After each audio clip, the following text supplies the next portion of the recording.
একটি গ্রাম যেখানে মানুষ আর বানর একসাথে বসবাস করে, একটি জায়গা যেখানে বানররা মানুষের কাছ থেকে খাবার নেয়, কখনো অভিমান করে মুখ ফিরিয়ে নেয়। নরসিংদীর মনোহরদী উপজেলার রামপুর গ্রামে আজ আমি এমন এক অভিজ্ঞতার সম্মুখীন হয়েছি যা সত্যি চিরদিন মনে রাখার মতো। এই গ্রামটির বিশেষ পরিচিতি, এখানে অসংখ্য বানর বসবাস করে, গাছের ডালে, ঘরের ছাদে, রাস্তার পাশে, সব জায়গাতেই দেখা মেলে চঞ্চল ও বুদ্ধিমান প্রাণীদের। আমি কিছু রুটি নিয়ে পৌঁছে যাই তাদের কাছে। প্রথমে একটু ভয় ছিল, তবে কিছুক্ষণের মধ্যেই তারা কাছে আসতে শুরু করে। তারপর সাহস করে আমি নিজ হাতে খাওয়াতে শুরু করি।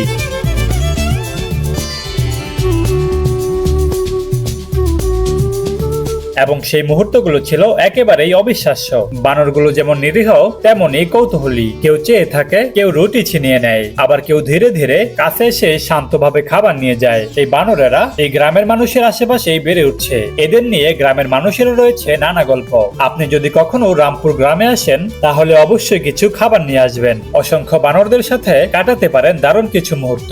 ভিডিওটি ভালো লাগলে শেয়ার করুন এবং কমেন্টসে জানিয়ে দিন আপনিও কি এমন বানরের রাজ্যে যেতে আগ্রহী।